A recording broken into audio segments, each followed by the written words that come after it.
Hello, vinyl community, and all everybody who's tuning in to watch. We're the Vinyl Bunch. We're back again.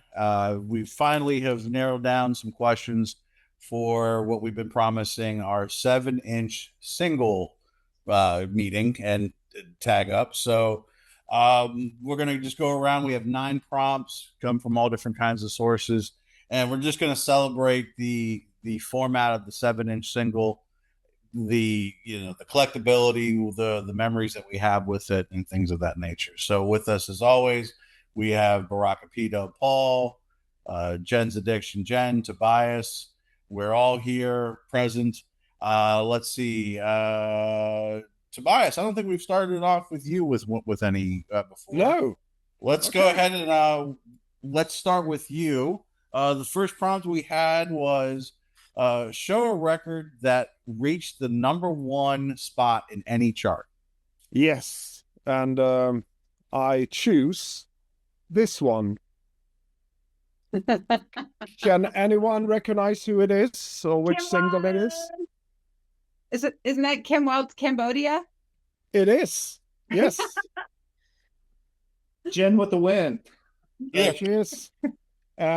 I choose this one because my home country, Sweden, this one went straight to #1. And I think it's probably the single that made me discover Kim Wilde as well. It was widely popular in Sweden, and I'm still wild for it. And just look at that cover, that comic.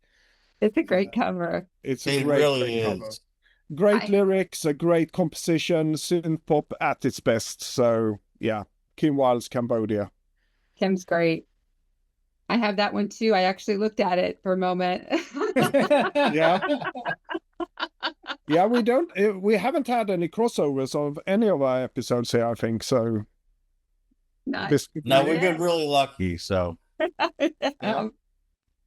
going right to left on my screen. Oops, sorry. What? I thought you were saying something else. No. Oh, okay. Going right to left on my screen because I like doing things backwards. Jen, what do you got for a #1 hit single? Well, this one came to my mind immediately. It was #1 in the Netherlands, I think, the UK, the US. I'm probably missing a couple, but it's The Reflex from Duran Duran. Yes. So I probably could have just done a Duran Duran 7-inch special. When it came out, I still have my poster sleeve. Nice. So I bought 2 because I wanted to hang the poster up and then I had to keep the poster. So so that was a biggie because, as a Duran Duran fan, we would never get a #1. We would never get a #1. So The Reflex was the winner. No. Yeah. Was sorry, go ahead. No, go ahead, please. I was just going to ask, is that the remix, as I called it? Because it was different from the album version, I think. Yeah, it was a little bit different, I think, because they did the dance mix edited is what they labeled exactly. It. Yeah, they did something else with it, and Nile Rodgers, of course, at his best. Yeah, and what I love though is they have New Religion on the back, which is another great song. Wow, that's almost like a double A.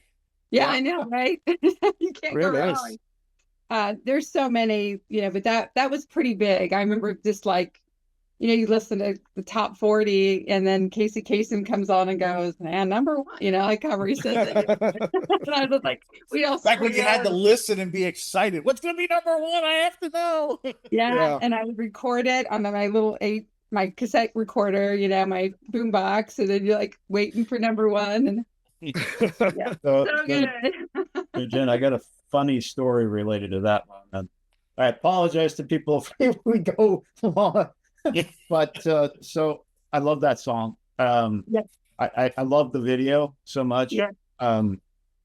So back in the day, because I couldn't afford that album, I had a cassette recorder with a portable microphone. And so it came on MTV. I put the microphone next to the TV, Yeah. which cathode tube TV. Yeah. Yeah.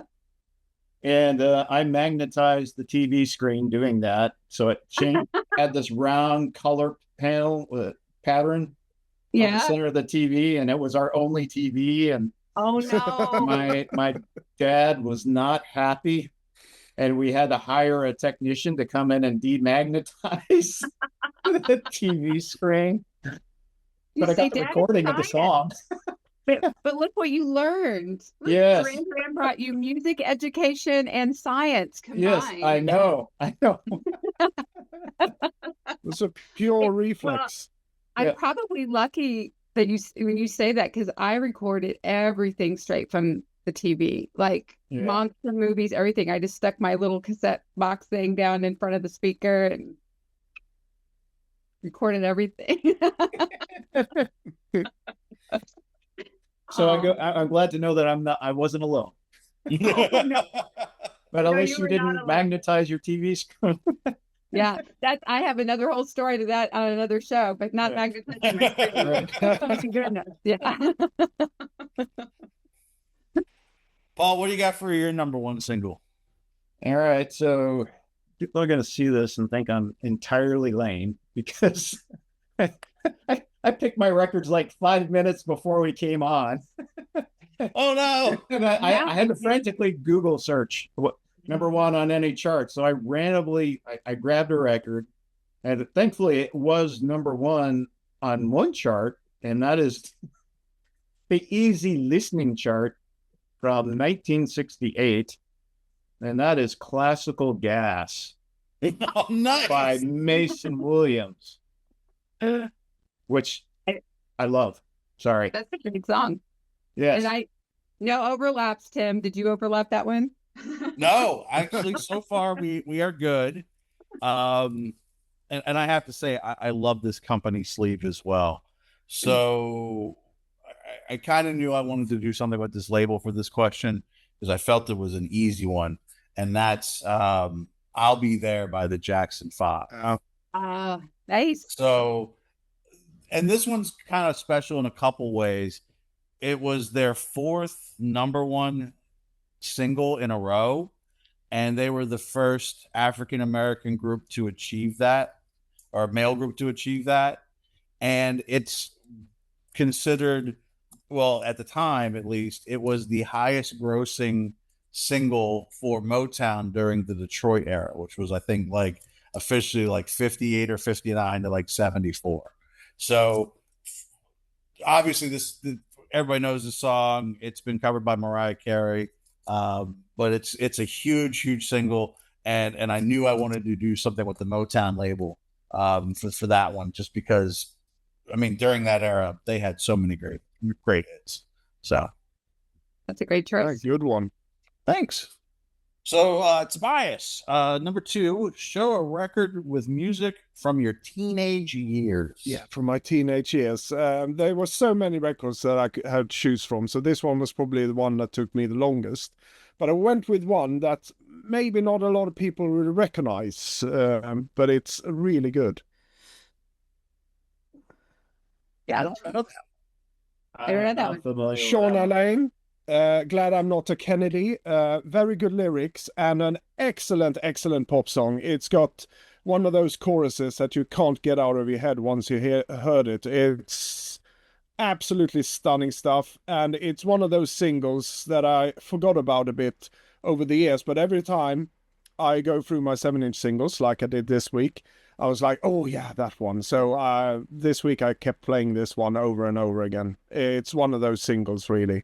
So I suspected that not many people would recognize it, but it's Shauna Lane with Glad I'm Not a Kennedy.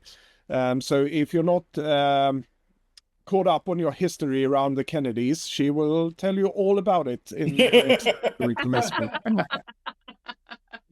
And Tobias, this is why I love the vinyl community. It's like Yep. finding new things that you've never heard of. Yeah, Absolutely. It's a cool cover. I it like is. the Yeah. cover. And I don't know much about Shauna Lane other than this single, because I remember when I heard it on radio back in the day, I taped it off and I had one of my mixtapes, and yeah. But I have no idea about Shauna Lane. Otherwise, I could have looked it up, of course, but I usually don't do that because I leave it up to you, the viewers, to tell us more about it if you know anything. No doubt. That's a great one. Yeah, Yeah. I'm definitely gonna check that one out after we're done. So, yeah. Jen, what do you got? Well, again, like Tobias, probably most of my 45 collection was, it's anything you could just pull one out and be like teenage Yeah. year. But I picked this one because I think the sound, the vibe, where my head was at, the sound of the music, all of it, and you could almost see it in this little picture, kind of encapsulates what I loved about the 80s. And so this was an 84 release, so it's Alphaville's Big in Japan. And then there's a little kind of a picture you can see of him. Like that is just so like me and all my moody friends going to art class. Like, that is like so. But that sound, like I remember hearing, and the funny thing is, this sleeve said it was supposed to have two different songs on it, and I think it was a promo because I've got Big in Japan on side 1 and Big in Japan on side 2. Yeah, So that sounds like a promo. Yeah, and I don't know how I ever got it with this sleeve. I don't know, but needless to say, was that 1984? I don't know. I just think everything about Alphaville, especially that first album, even their second one, really. But man, there's just a sound, and that is it. Like that intro to this song, I could hear the first 2 little sounds to it, and I know exactly what it is. I can remember what I was probably wearing when I listened to it, like what I was doing when I listened to it. Like it's just great, and also in a world where all my folks in school were listening to Van Halen and a lot of those other types of John Cougar, like whatever. Nobody was listening to Alphaville, and I don't even know how I got lucky enough to discover Alphaville. All I can think of is we had a college town. I had friends who lived on the college side of town who had brothers and sisters in college who listened to college. Like that's all I can think of because I was just so much more in tune to that style and genre of music. So when I found it, I felt super, super lucky to even find it. So Yeah, love me some Alphaville. yeah, for sure. I will just add, by the way, this one came out in 1987. I forgot to say the year. If Yeah. wondering. But So yeah, was you great stuff. 16 when that was that 16 Yeah, for you? 16, yeah. Yeah. Man. Yeah, I think I was all 14 maybe when that one came out. Yeah, great stuff. Alphaville was huge here in Europe, of course. And I think that was a debut single by them, or at least the first single that broke them through. Yeah. Really. That whole album. Oh my God. When I finally got a record player back, there's a couple albums I had to listen to immediately. And that first Alphaville album was. Yep. Yeah. I mean, let's do it when we're done today. Huge stuff. Paul, what about you? Something from your teenage years? All right. I wish I had spent a little more time digging because I would have grabbed Jen's arch nemesis to Duran Duran. I had a David Lee Roth single from my teenage years. Yeah. But maybe I'll pick up my street cred a little bit with this one. Not easy listening. So quick dig. I had to go with this one. If you're not familiar with it, the band was really keeping the 7-inch format alive, and this is one of Pearl Jam's first 7 inches. And this is "Let Me Sleep" from '91. Yeah. Oh wow. Yeah. Nice. Nice. Is that a rhino on the cover? Or? Yep, it's a rhino on the cover. Sorry, I should hold that a little bit closer to the camera. That's cool. Yeah. I have to say that first I don't listen to Pearl Jam all the time, but man, when I first heard it was Pearl Jam and I think Live, those first two bands that kind of came in that Yeah.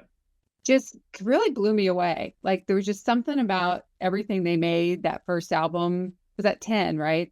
Yep. Yeah. 10 was their first record. Yeah. Love that.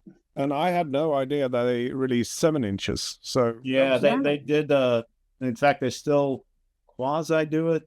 So if you're a member of their club, the 10 Club, they do a new single every year. I don't think they've been doing it recently, but for the first 20 years of the band, if you're a member of the club, they sent you a 7-inch single. yeah, And you got discounted tickets, and they had their thing against Ticketmaster, and Right. if you remember the club, you got first access to the tickets, so you get real close. Unfortunately, they have not played Houston since 2003. Wow. Yeah, so I've never been able to make use of my membership, even though I've been a member forever. but it's a cool thing to do. I mean, Yeah. more artists should do that. Yeah, Those kind of things. I agree. And 100%. now that you say it though, having that 45, do we call them 45s or 7 inches? I was so used to calling them either or. 45. yeah.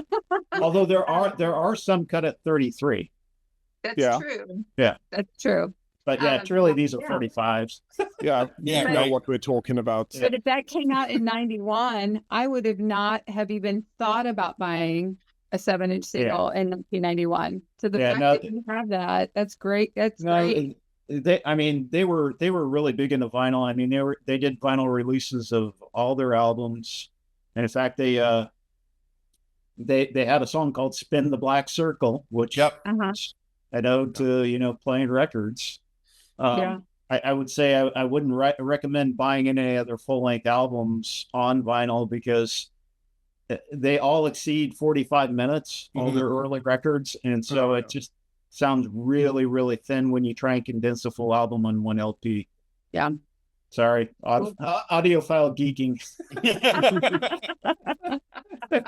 But it's No, the but truth. it's true. I mean, a lot of those albums that started to play towards the CD format, which was over the 42, 45-minute sweet spot, they sound very, very thin. Yep. And some of them I really do, it's like I'd rather spend the money on a reissue that's spread out. It's going to sound better.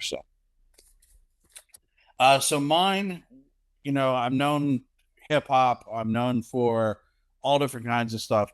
What I'm not known for is those R&B ballads of the 80s. And this one was one, it came out. I was a freshman in high school.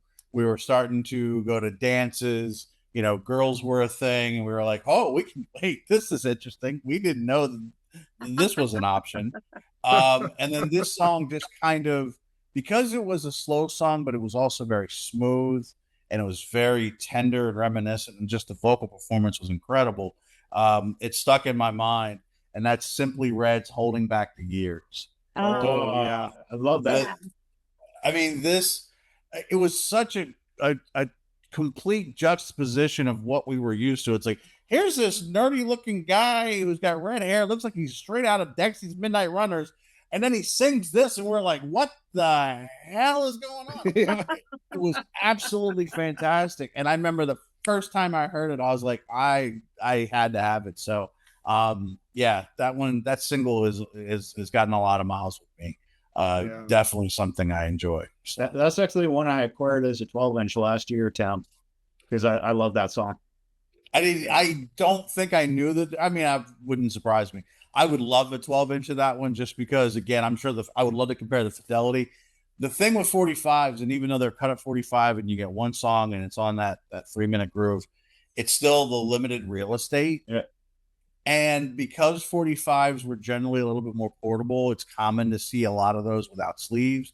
So a VG one still doesn't sound as bad, but I still think when it comes to a 12-inch single, you could have some imperfections and still not hear them, like visual imperfections. Yeah, right. And I would love to get, to me, that one would be like, I'd be worth it to see somewhat of an audiophile pressing of that album. It's a fantastic record. Yeah, the Yeah. 12-inch actually has a slightly different mix, and it's a little bit Oh. longer. So Yeah. I recommend it. Yeah, I'm gonna check that one out.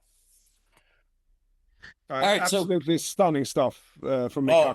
Mikako. I agree His totally. voice is just, it's so underrated because it's like you don't think about it until when you do, you're like, why haven't I listened to More Simply Yeah. Red? Why hasn't he been more popular? Oh gosh, so good. And like you said, that album, if anyone's watching this, listening to us, and you haven't checked out that first album, it's called Picture Book. Yep. Absolutely stunning stuff. Money's Too Tight to Mention, for example, another one. There's so many different genres, and the voice, wow. Yeah, it's a stunning voice. Yeah, Very unique. great stuff. So Tobias, number 3, a record, or we should say keep it the theme, a 45 7-inch from one of your favorite artists. Yes. So these has been with me ever since I started discovering electronic music, and that is, of course, Kraftwerk. And Love that one. this is from 1977, a single that I picked up probably late 80s when a collector of Kraftwerk sold off his whole collection to a local record shop back in my hometown. And it was a treasure trove. So I grabbed a couple of 7 inches, 12 inches, a couple of albums, and this is one of them.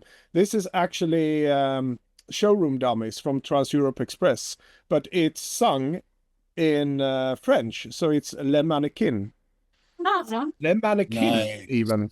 Yeah, so absolutely great stuff, this one. And it's got the Hall of Mirrors on the B-side. Ah, And so good. Kraftwerk did this usually with the German version and an English version, but sometimes with this one, for example, and Pocket Calculator, they did different versions in different languages. So yeah, this is a French Showroom Dummies, Le Mannequins, and I love this cover as well. With I think it is a photograph. Actually, it looks like a painting, but it's a photograph from a studio in Paris. So That's yeah, cool. J. Stara was the name. Love that one. And Hall of Mirrors is so great. Like, Yeah, is. Mm. And of course, let's see if we can focus. There they are at the Düsseldorf station. yeah. That's a cool picture too. Yeah, I love that meeting so up much. with meeting up with Iggy Pop and David Bowie. Yeah, they're Kraftwerk is one of those groups that for me it's like, if I were to see a single or 12-inch or whatever, it wouldn't even matter. I could have 6 No. copies. I don't care. I'm buying it. Yeah, absolutely. It's just well, and you mentioned Pocket Calculator because I know that one definitely had a lot of different ones. And I remember the sleeve of that almost looking like it was very clear and it had like the etching. And I was like, oh my gosh, I got to get that again. So it's actually in my wish list on Discogs and I'm watching. Yeah. This is like, I just remember that being so big. Yeah, it's good. And talking about fidelity as well, usually the pressings are stellar when it comes to, because they were signed to, was it EMI, but they also had their own label, Kling Klang, of course. So I think they paid a lot of attention how they were pressed and how they would sound. They're absolutely stunning, the original pressings at least. Cool. Absolutely. They're the best. So Jen, what about you? I know I have a guess on which one it might be, but What do you think? I think you're gonna show a Police. Oh, I had one in my hand. But I'm not. This is and I picked this. I have a different cover, but this cover I picked because it's pretty cool. So it was this is Blondie. Yeah. Oh, yeah. This is actually for Denise. What's cool about this is it's a Toshiba EMI, but their sheet was separate on the 45. Oh, It comes like this, and then this Nice. is a separate piece. And I just love that song, and I don't know, it's just different. You have all the kind of traditional, very Blondie-ish covers, but I like this one a lot. And of course, I like the fact it was an import, and I don't know, I just thought it was really cool.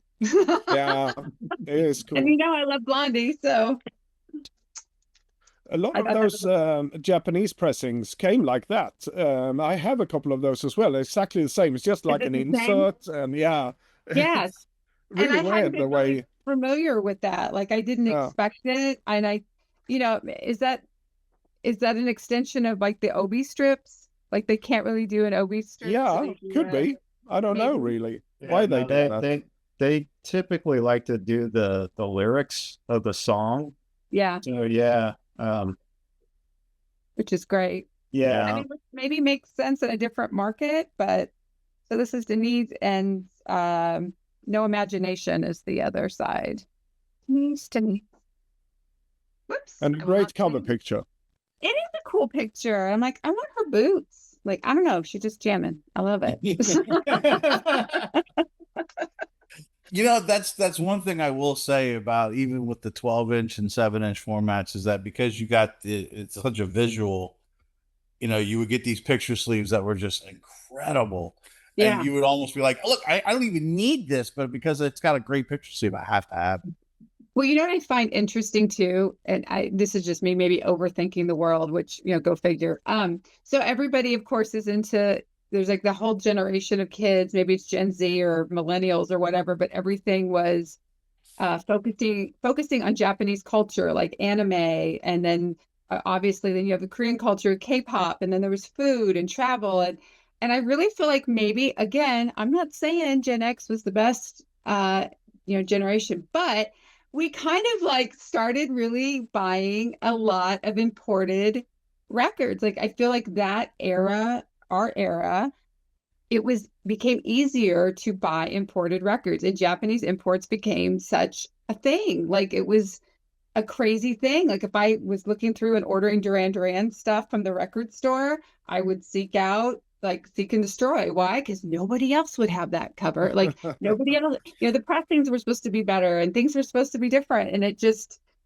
I don't know. I loved that whole, for me, it felt like a cultural experience at a time when you couldn't just flip a TV or a computer on, obviously, and see what was happening in the rest of the world. And I was fascinated. And I don't know. I kind of feel like we jump started that, that kind of thing. Like we could have, it just felt really special at the time. And I hadn't thought a lot about it until later on when everybody is really consuming that culture in so many ways. And I think, wow, we really were getting introduced to Japanese culture in a very different way, or that just, that culture in general. I mean, I remember getting British imports and think it just blew my mind. Like I couldn't believe I was so lucky to get, a 45 or a 12-inch from another country was, I thought, just the greatest thing ever. So yeah. I personally like getting the Japanese CDs because they always had like one or two tracks that you couldn't find in the United States. Yeah. And I don't know. I thought it was amazing. Usually I liked the stuff that the Japanese and British imports would have comparatively. Maybe I was just, because I'm here, but they always appealed to my sensibilities more. So I don't know, that was pretty great. But that's an interesting observation there, Paul, because it's still the case with most artists when they release a new album in Japan, they usually get one or two extra tracks that are not available anywhere else. So cool. I don't know why, but hey. I heard something early on. It was to combat the Japanese market or the consumers from just importing things from other countries because they always wanted to get their biggest value. So by having an extra song or two, they would wait because it would come out here, then it would come out in Japan like maybe a month or so later. So they would wait, get the full extended whatever version with all the extra bells and whistles, because why would you pay this for 10 songs when you could pay a little bit extra and get 12 or 13 and get the full experience? So yeah, Tim, you're absolutely right. I'm glad you brought that up because I had totally forgotten about that. But yeah, I witnessed the same, and I believe that because I've heard the same story. Because when you go there and you dig around, you will find the regular editions from the native countries mixed in with the Japanese versions. Yeah. Okay. I just think they're really cool. Like I don't even like the fact that there isn't a hole completely through on the sleeve, like that they go to a lot of trouble. Like everything just looks, designed so well. Like Yeah. I love the aesthetics of it, even kind of up leveling 45s, because probably most of us getting a picture sleeve in general on a 45 or 7-inch, I always thought was amazing. I usually it was paper sleeves. It was just, company sleeves and oh, I don't know. They up the game. Yeah, I did. It's like, take my lunch money. Here you go. Why are you so hungry? Because I spent all my lunch money on records. What? I know. And I did. Don't tell my mom, but I did. My mom knew and yelled at me and still did. Yeah. It's like, well, if you want to be hungry all day, whatever. Yeah, right. Paul, what about you? A 7-inch, 45, whatever you want to call them, my favorite band. Yeah, so I wish I had spent a little more time with this because I like to cross pollinate and show different things, but I'm going to go with this one. So, So this is Alice in Chains, 93 and 99. This was a record store day edition of tracks that were off the film. Was it Last Action Hero? I think so. Yeah, and then they had it wasn't really a greatest hits, but they had a box set that had a couple additional tracks, and this was now the only way to get this on vinyl. Wow. nice. Yeah, so Man. I crossed the grunge territory twice. So. Why not? You know what? Alice in Chains is one of those bands. It's so funny when I say Alice in Chains, either people know them or they don't know them, which surprises me because I just figured everybody would know. Yeah, Yeah. And man, their first record, like I play that sucker at 11. Like there is no compromise. And I'm playing Alice in Chains. It's like crank it up. yeah. No, I when I was in college, I used to play them frequently. So Yeah. I can't say I have one singular favorite artist. I have a bunch, and I have their entire discography. Yeah, that's good. Yeah. Great. Well, Yeah. And that was kind of my point of this, because it was like, okay, we talk about certain artists frequently on each one of our channels, right? Like for me, I could have done, I'll show you a Jimi Hendrix 7-inch and let's move on. That's, to me, that's kind of, I hate to say it's a cop out, but it's like, okay, well, what 7-inch is Tim going to show from Jimmy? Tim's not going to show 7-inch from Jimmy. Like, I think it was an interesting idea to say, no, there are other interests, and then there are other bands that we really, really like, even if it's not maybe the one or two we're known for. That Alice in Chains 7-inch, I would love to have, but I know anything with Alice in Chains, if you don't get it, it skyrockets and it's ridiculous. But that doesn't mean I will not look for it. For me, everyone knows my Hendrix, my Yes, my Genesis, but a band that I've really been trying to focus on this year is Rush, and this is the single for New World Man, and I love it. I love it because it's so minimalistic, right? Everything 80s was over the top and colors and 97 collage pictures, and it was just, we're Rush. So Rush, though. Take the single, let's go. And I love the picture on the back.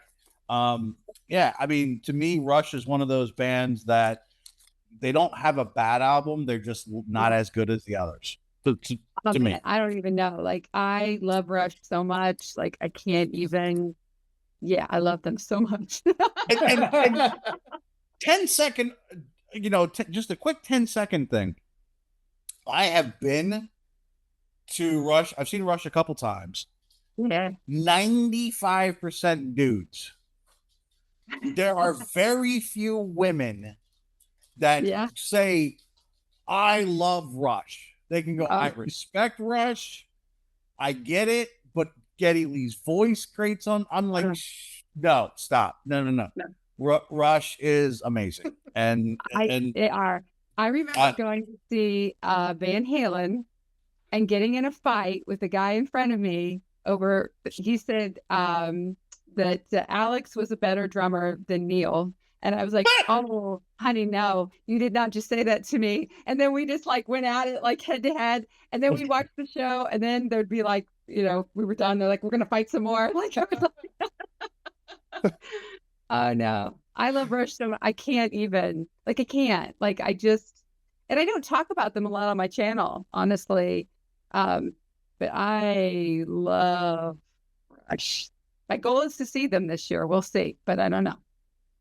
I looked at tickets for when they're here. I think they're playing Tampa, and and maybe this is another topic for another day where we don't show records, but maybe we just talk about some things. But I paying $300 for upper seats it doesn't make sense. I'm literally waiting for the Hail Mary, like there's some I've been blessed. I've seen Rush a lot, and I've seen Neil. Not that I think to see them back together, and then her name is totally blanking on me. I can't remember her name either, but I think she does an amazing job. I think it's going to be fantastic. I have experienced that you can't.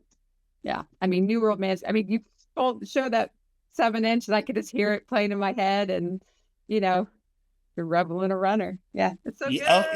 And that's the thing is that they had so many. It's funny because people will say, "What's your favorite era of Rush?" Because they had their early prog stuff and their Dragons and Snow Dogs and all kinds of crazy stuff, and then they had their synth stuff, and then they had their harder, more almost progressive metal stuff, and they always found a new way to find a new sound. And just Neil was amazing. I get goosebumps watching. I just can't. Yeah, they're so good. They really are. And the fact that Neil wrote their lyrics, it's like, what? The drummer's writing this. So good. Loved it. I'm really fascinated about this because I have to say I have no point of reference when it comes to Rush. I know there's a band called Rush, and they're probably from Canada, but that's all I know. I can't remember even hearing Rush ever in my life, and now I'm really intrigued. I need to listen to some Rush. You might appreciate like Power Windows, Grace Under Pressure. It had that synth element to it, which was very controversial with fans, but Hold Your Fire is another good one. Yeah, the song that everybody knows is like Tom Sawyer. Limelight is Spirit of Radio. Yeah, but like I said, you got me intrigued. I know, Jen, you talked about Rush before, but I always been like, I have no clue. But I wonder if it's like localized to North America. So like Tobias, one of the ones that I always like to bring up with folks in England is Status Quo. Yeah. Like Status Quo was huge in England and a bigger part of Europe. You come to the United States and you mention Status Quo, everybody goes, what? Yeah. One song, and that's literally what it is, right? Yeah. And what? We had to... Go ahead. Yeah, I was just going to say, you know what? If I get listening to Rush, I probably recognize a couple of songs because they've been playing somewhere. So who knows? But you got me intrigued, absolutely. Well, there you go. For if you know Tobias's taste, recommend him a couple Rush albums or songs to just whet his appetite. Yeah, I do agree with Jed. The synth era, Power Windows, Grace Under Pressure, Hold Your Fire, which has some incredible duets with Amy Mann. What about 212? Yeah. There are days you need some 2112 in your life. Look, I don't know. 2112 and I have a very interesting history. Yeah, and it's very elevated. Wow. God. Well, before this gets into another topic, and I'm confessing sins of the past, let's move on. Yeah. Your newest acquisition, and I did it in the spirit of what was the newest pressed 45 7-inch you got, And that was the spirit what I meant. But if you did your interpretation, that's fine as well.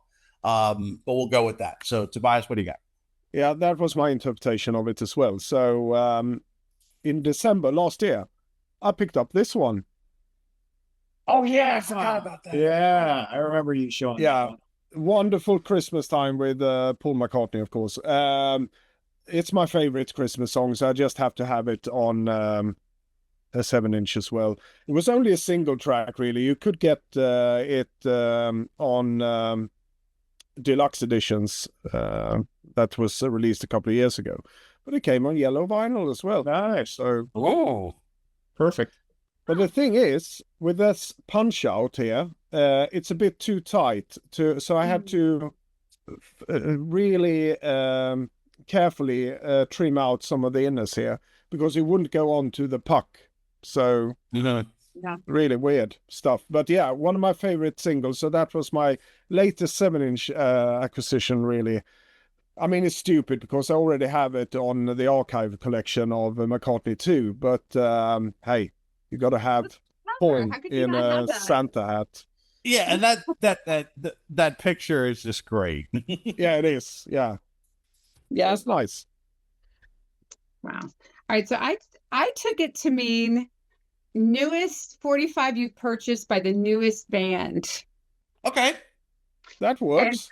And so that for me was Amyl and the Sniffers. You should not be doing that. Nice. And I don't know, I know it's a PGG show, but if you can tell what she's doing, that you should not be doing. But man, it's just so good. It's like side ones, you should not be doing that. Side B is facts. But I love them so much. And that's her to a T. Yeah, really. Hey, and you know what's sad is I still haven't picked up the new album. Oh, that's great. That's great. It's so good. So good. It's just, you know what, though, I have to say, we really wanted to go see them. But last May, we went to go see The Damned. And so we were up front, as we should be. And then all of a sudden, the mosh pit throwdown starts happening. And we're all like, we are too old to be doing this. And so when we thought about seeing them, Brandon's like, we need to go back in the cheap seats because we do not even want to be in the crowd surfing area for that show. And I said, yeah, you're probably right. I should not be doing that. Yeah. So they're great, though. That band I'm familiar with, so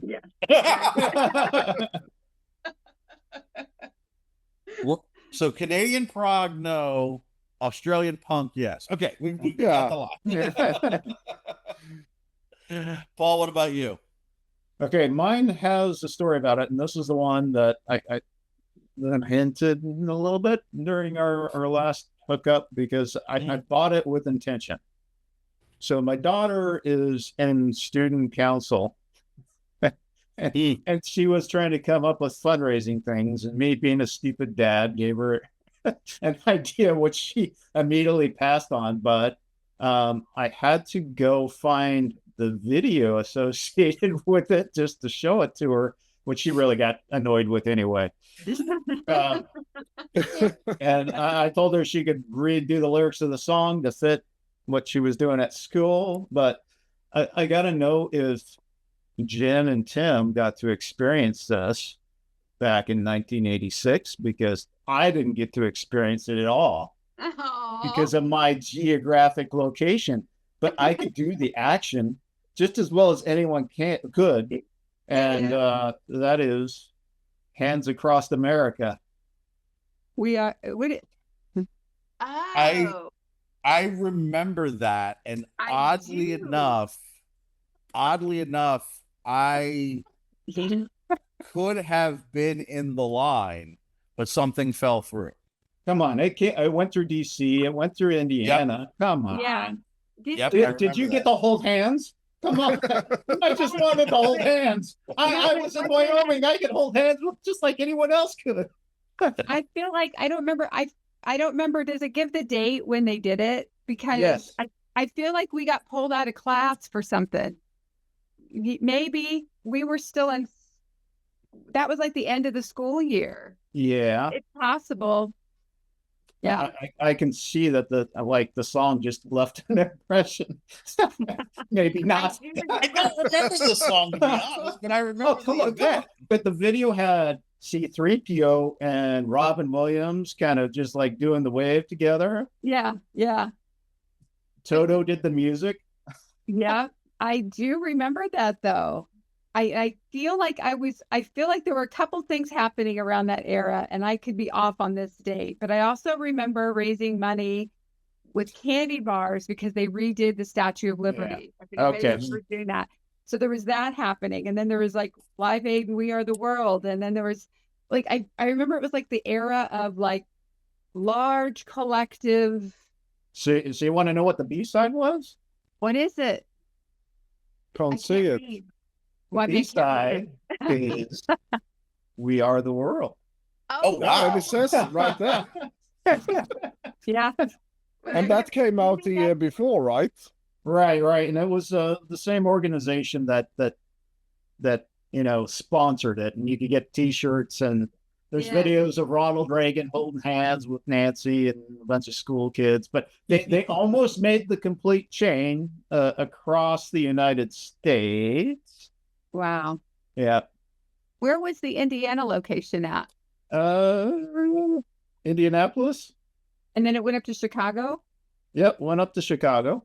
See, and I feel like that's like the direct route through my neck of the woods. Like I keep feeling like there was something. Yeah, I just feel like we got pulled out at like the end of the school year, kind of. I don't know. I could be wrong. If anybody Disappointment. You could have held hands. I know. So being the lame dad I was like, hey, you can grab all the students and hold hands around the school and try and raise money for it. And she was like, no, that's lame. The best you got, Dad? Yeah. I recognize that the Hands Across America, because I remember back in the day, I think we saw something about it on the news that they were doing all this thing in the US, but I can't remember the song at all if I ever heard it. So Me either. I will say it charted. It got all the way up to 65. wow. Yeah, that's representative of how good it was, honestly. Yeah. It was quite the stunt, but that kind of fills that era, like all those little side projects and Yeah, I want to go back to the era where we can all hold hands again. Yeah, Why exactly. can't we hold hands again? I know. We need it more than ever. We Yes. do need it more than ever. We do. Sorry, I had an alert that But said maybe my a better battery might song. run out.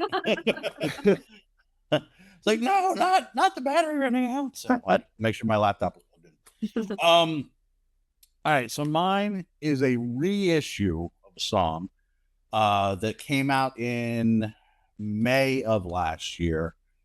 And when I saw that it was coming out, I freaked because original presses of this 45 sell for $600-700. Oh wow. Wow. So it was an obscure B-side to an obscure single that was released, when one of those random things that, people did in the 70s of just, hey, I can go in studio, pay $500 for a cut of single, that type of thing, was doomed for obscurity. Enter in hip hop, who was looking for those random things. And oddly enough, to tie it back to Jen, it was the first time I knew of it being sampled was De La Soul. Yeah. On Potholes in My Lawn. It was that Love that piano loop that dun, Yeah. dun, dun, dun, Yeah. dun, and that's Synthetic Substitution by Marvin Bliss. Wow.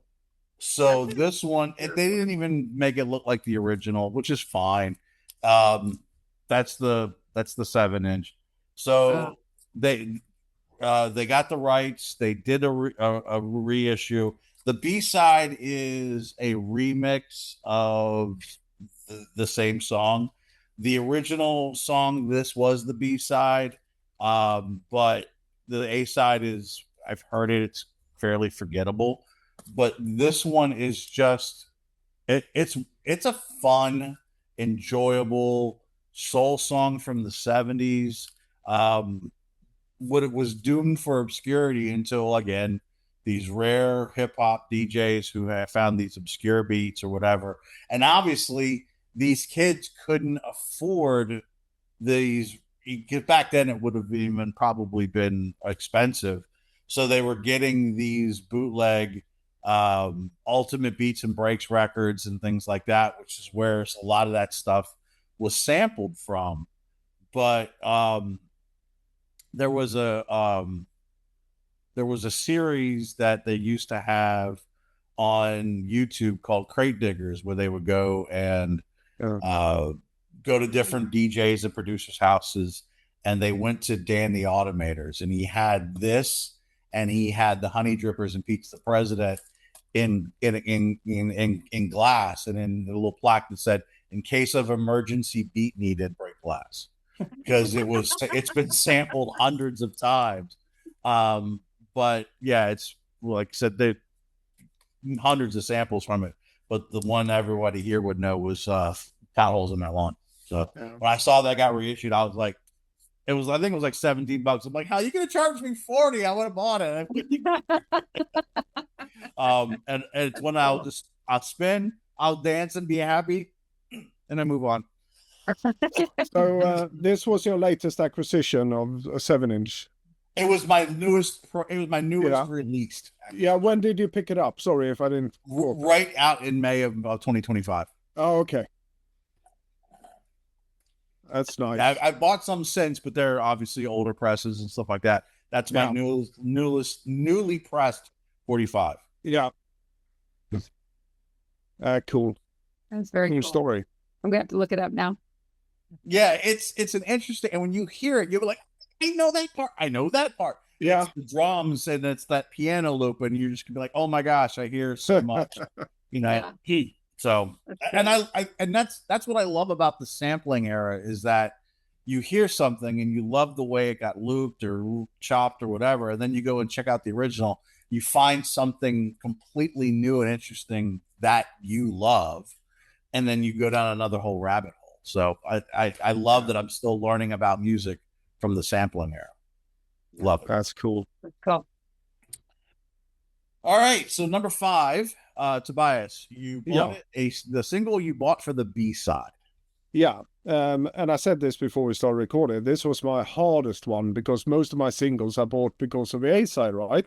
But then all of a sudden something appeared in my collection, and it's this one. And you can't really tell who it is if you don't recognize the cover. It's Kylie. Lights, camera, action. Nice. So, just a short story. When she released Tension, the album Tension, just shortly after that, she released another album called Tension Extensions. So it was extended versions of all the album tracks. So when she released Tension 2, I was like, yeah, surely we're going to get an extended one. But it took some time. So she had this single that you can buy from her web store. And it had Lights, Camera, Action, the extended version on the B-side. So that's why I bought this one, because I was like, yeah, at least I can listen to this one. And a good thing, because she only released the extensions on digital files. It's never been released on a physical vinyl copy or CD. So basically, the only way to get it is to get the single. And it's one of those poor extensions, really. I think it's just over a minute longer than the original. But hey, it's an extension. And it did come on... it's just black vinyl. I thought it was... Okay. But hey, it's Kylie. Yeah, as soon as you said Kylie, I was like, oh, okay, that makes sense. Yeah. All right. So this one is, but you guys will never guess this one. All right. So this is hard, though, because much like Tobias, I bought record 45s anyway, because it was something I wanted. Right. This one, though, I don't even remember how I discovered the B-side, except that I think it was in the regular paper sleeve. So as you're flipping through records, I think it was Turned Around. I'm trying to remember when I got it. So I think it was like 81 or so. So I was probably 10, 11 years old, flipping through records. So the A side is called Cool Love. It's by Pablo Cruz. You can see I even wrote my initials on it because I took it to school to listen to. But the B side is why I bought it, and it's called Jenny. So, Oh, so there you go. I think it does get some Spotify play, and I honestly can't really remember. I think they just go Jenny, Jenny, or something. I don't know. So See, I have a different Jenny in my head right now. So yeah. Wait, Jenny from the block? no, when you said Jenny, Jenny, my brain went, who can I turn to? And 75309. Yep, I've got that too. I do too. But I bought that for the A side. So Well, yeah, that was the A side. So I was so bad. It was like, oh my God, my name's on the record. Can I have it? Can I have it? Like, and I'm sure when I listened to it, I was like, yeah, okay. yeah, right. Yeah, I know. I probably appreciate it more now than I did then, but Right. far be it for me to pass on my name on a record.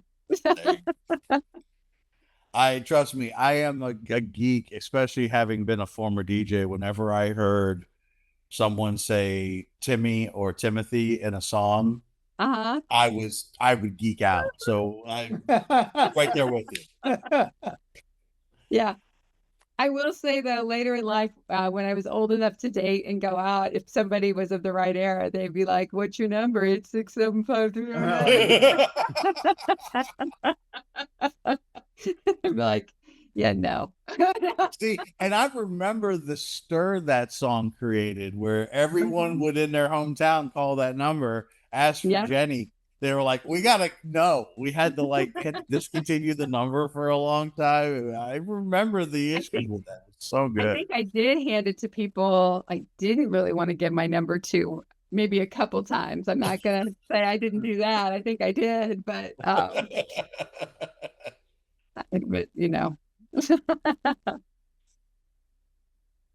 Paul, what you got? so this question was actually the easiest one for me to answer. In fact, when he came up with the list, it was automatic for me because it was when I got back into record collecting, this was the must 45 single for me. In fact, I liked it so much when I didn't have it, I called a radio station and I had them play it, and they didn't play it until like 3 a.m. But when they did play it, I was like, yes. It's a little bit of a travesty because it didn't really it was released as a single, but it didn't get like it's due until the 90s. And so the band was not a singles band, but they did put out one or two. And so Led Zeppelin put out in 70 the Immigrant Song. yeah. And the B-side to the Immigrant Song was a song called Hey, Hey, What Can I Do? Yeah. And this did not come out until they got really into the CD era, and they did their remastered box set. But it's a track that is on par with anything else on their catalog. And it should have gone on the album Coda. And I think when they did reissue it, they did put it on the Coda in an extended form. But yes, if you're not familiar with this track, this is as good as anything that they ever put out, and it's a crime it never made the album Zeppelin 3. Yeah. It's a great Yeah, song. and it's funny. I pulled that because I was like, it's worthy of mentioning if it doesn't come up, which I kind of figured you were going to. But it's one of those ones that for years I was going crazy to figure out where is this song. It's not on any album that I have. And I have an 80s reissue where it started to creep up, and I think classic rock radio was playing it again. But to your point, I remember when the tribute album Encomium came out, and was it Stone Temple Pilots that I think covered that? They did the song "Thank You." That's right. Yeah. Maybe it was Hootie and the Blowfish Company. Yeah. That's Yeah. right. Yeah. And that turned into a whole thing. Yeah. People were like, "Wait, what Yeah. Zeppelin song is this?" And I'm like, Yeah, "Oh my exactly. god!" Yeah. But no, you're right. Plant's performance on that one was just so good, Very and good. it really should have been on Zeppelin 3. I don't know Yeah. what you cut off Zeppelin 3 to put it on there, because that might be my favorite Zeppelin album. But you know, you put that one on there, not even a question about might. It would definitely would be. Yeah, to correct myself, no, Stone Temple Pilots did Dancing Days and Duran Duran did Thank You. Thank you. Yeah. Yeah. Okay. That's right. It's crazy to even think they did that. Which, real quick side note, Jen, did you see that they're reissuing the wedding album? Which album? Duran Duran is reissuing the wedding album, Oh, I have seen that. Yeah. Yes. Yeah. and I am all about pre-ordering the hell out of that. So Yeah, I probably whoa. ordered that one. I have it on CD. I never Mhm. had that, and I've been on the hunt for an original one. Yeah, but, they're crazy Yeah. priced, and I'm like, nah, Mhm. I will get a reissue. Thanks. but totally, it'd be fun. And you know, and I love that. I am just as I can geek out as a Duran Duran fan. I'm like, oh, it's their parents, and look at that. Yeah, no, I love that Good. album. I'm stoked that it's Good. getting a reissue. So It was a nice comeback. But yes, thank you for reminding me. Actually, I need to be looking. yes, so mine, I kind of knew that artists did these only B-side singles and stuff like that for a while. And I don't remember how I stumbled across it, but again, early in childhood, you know, I'd earn, you know, $1 doing whatever. And I remember the apartment that we lived in PG County, Maryland. There was a mall across the street, and there was a record store called Record Town, and I could get singles 95 cents. With tax, it was $1. So it worked out well. And I don't what one I bought that told me there was, oh, this isn't on the album. It says almost unavailable elsewhere. It was kind of cool. So for a long time, I always looked at singles to go, well, what is it got on the B side? And this would have been in the cassette single days that I saw and knew about this and said, I have to buy this. And then when I got back into collecting vinyl, I actually hunted this one down. So Living Color, when their lead single for their second album, Time's Up, came out, it was a song called Type. Love the song, whatever. I didn't buy it for that. On the B side, they cover the Clash's Should I Stay or Should I Go? Okay. And if you've never heard this cover, Corey Glover's voice hits a note that's not humanly possible. He lets out this high-pitched wail scream that the first time I heard it, my friends and I are in the car, and I'm like, oh my God, we got to check this out. Living Color covered the Clash. So we slap it in and, you know, we listen to it, and he hits this note, and I swear we all just stopped in the middle of the road. We're like, what the hell was that? It was incredible. And I was already a Living Color fan, but yeah. This one, whoo, yeah, this is it's a great version of that song. That's a band I need more of their original vinyl of too. I love Living Color. I will say that the Time's Up, not Time's Up. I know Time's Up is on Music on Vinyl. I got the reissue of Vivid that came out like about a year or so ago, and it sounds really good. Does it sound good? I've just been looking for the original. I had CDs. I didn't have the records, but yeah. More like, do I want an original or do I want? I don't know. The reissue sounds really good, and it's you can get it for like 25-ish bucks. I mean, obviously, if you can get an original for not that much more, if it's a good condition, it's always good to do that. Right. But yeah, no, Living Color to me is one of those bands that they deserve everything that they get with their praise, because so good. They're so good. All right, so we are on to number 6, a colored 7-inch single vinyl.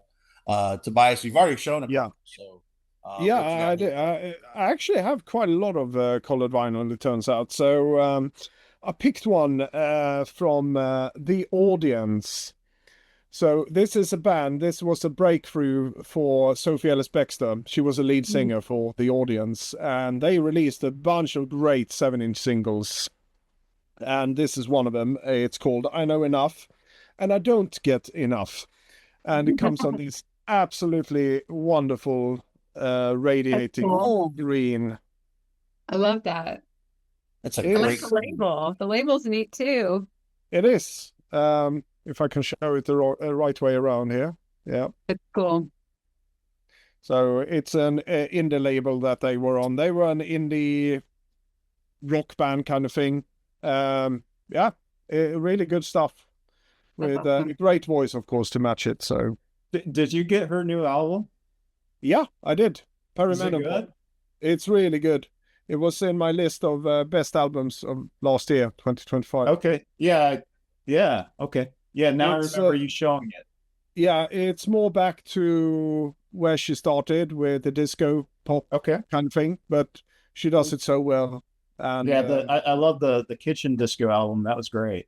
yeah, no, so I think she just followed on that because Okay. of the resurgence of Murder on the Dance Floor as well. Yeah. So she went with that. No, really good album. With a track co-produced with Mr. Chic himself, Nile Rodgers. Oh no, just Mm. yes. I need to get more of her stuff after watching your video, Tobias, on her, and then re-acquainting my ears to like, oh yeah, okay, now Uh, I know. Yeah. She Now has I'm a on the way now. fantastic discography.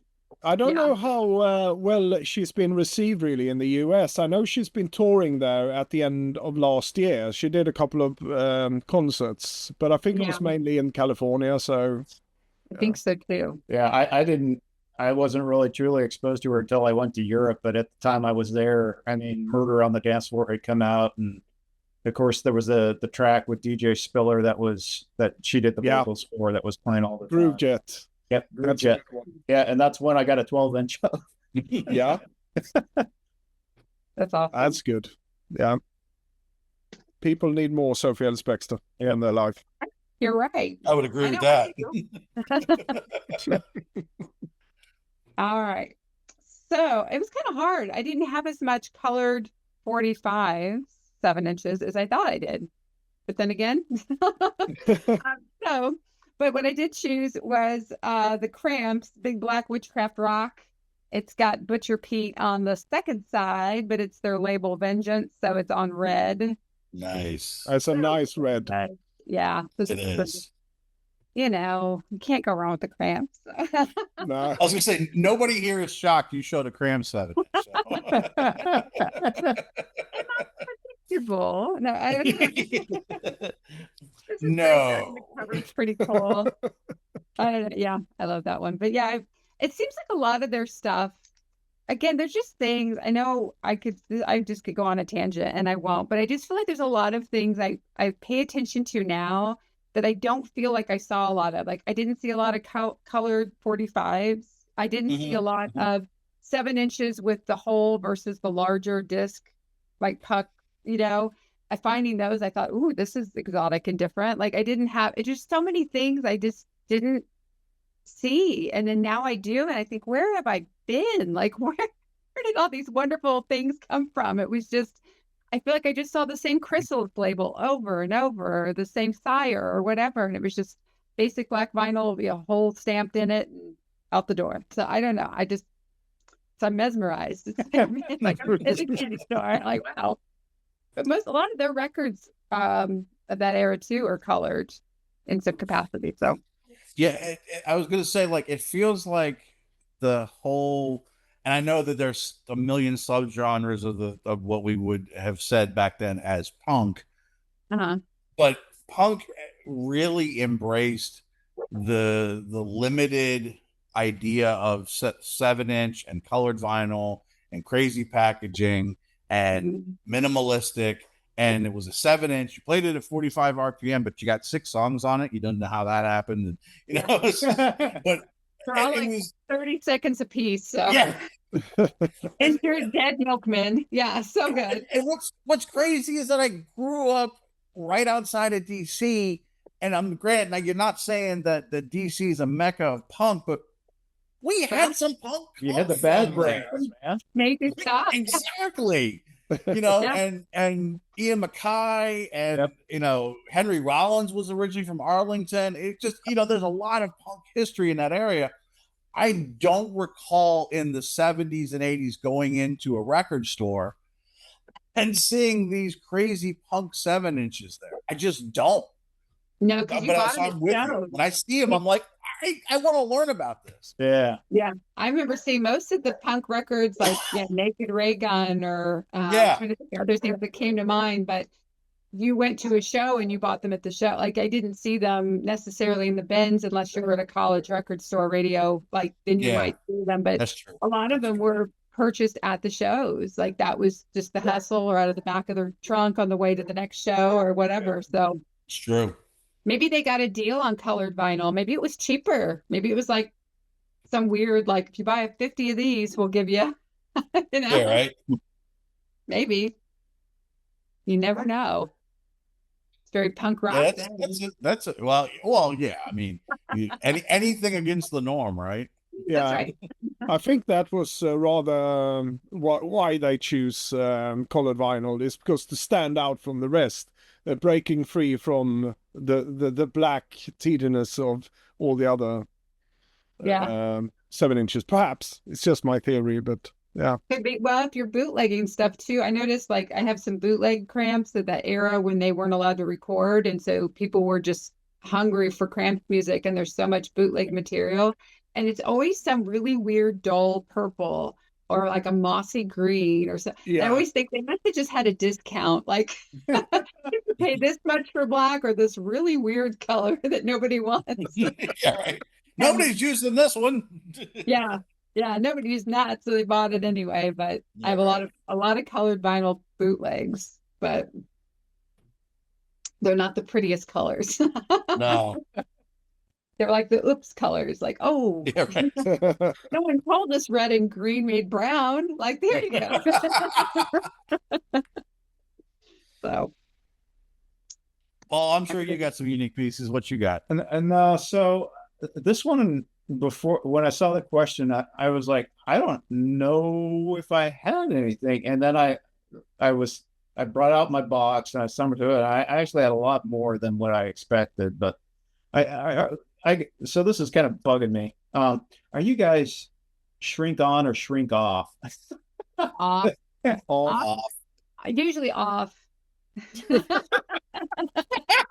There we go. Someone someone's watching this freaking one, out. yeah, they're gonna freak out. They're gonna have an aneurysm after this.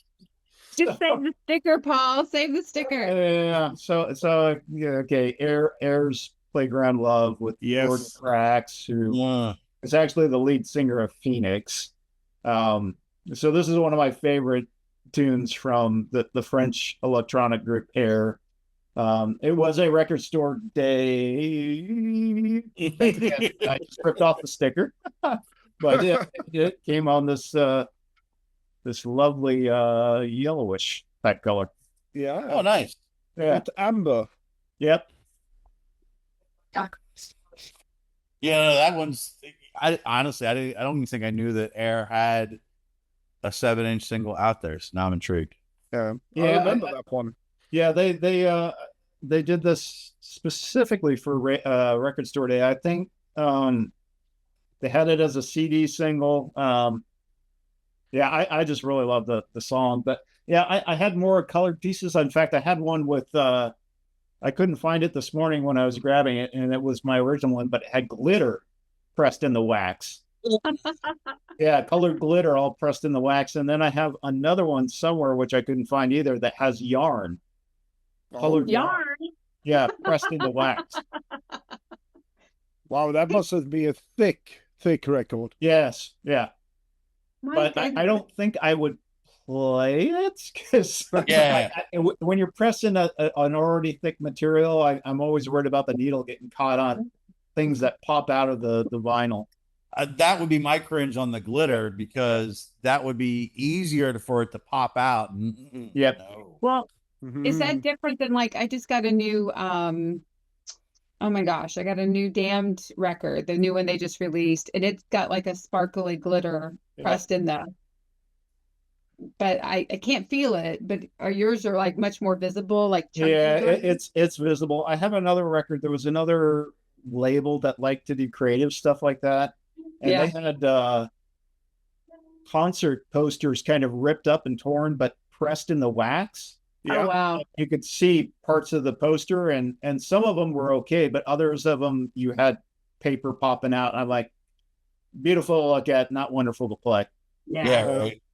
I had that back in the 90s, especially with Chicago house records from Tracks and things like that. Mhm. Because the story goes, or the rumors at the time, was that they melted down old vinyl records and they didn't bother taking off the labels. Yep. So I had a couple of those that were actually paper sticking up. Yep. Oh From wow. Yeah, yeah. A lot of the original reggae 7 inches are the same way, because in Jamaica, I mean, if they couldn't sell the 7 inches, they just grind it back down, label and all. And Yeah. repress. Oh, that's crazy. not great quality. No, No, but it gives it a nice aesthetic style. Yeah, it is. Yeah. that's true. So mine, it's funny that we mentioned, that we got on a side tangent with Punk and the Cramps, because mine's Bad Brains. Oh, perfect. This That's was great. this would have been later in the 90s, 94, I think it was. Yeah. Yeah, 94 for this one, and it's also on red vinyl. But this would have been when they were on major label. They were on Maverick Yeah. at that point. So but yeah, I have some, but not a lot. But yeah, well, I thought this one was kind of cool. Plus it's Bad Brains. How can you go wrong with it? And Well, a you lot know of those, they those managed. early punk ones go for a lot of money. Some of them Like- do, yeah. This Yeah. one wasn't too bad, but earlier Bad Brains stuff is ridiculous. Yeah. So. Yeah. And we managed to do the whole stoplight system here as well. We had a green one, a red one, and an amber one. Oh, There we go. yep. I love it. But we're not stopping because we still got 3 more. Yes. Yeah. All right, so Green light. Yeah. this one I kind of threw as a curveball, so we could kind of share some either unique stuff or whatever, or maybe share some things that people don't always see. So Tobias, a single that you're pretty sure the rest of us wouldn't be as familiar with. It doesn't necessarily mean the artist, but just something you maybe didn't know existed, or whatever the case may be. So your interpretation on what you got. I could pick any Eurotrash that I had in mind.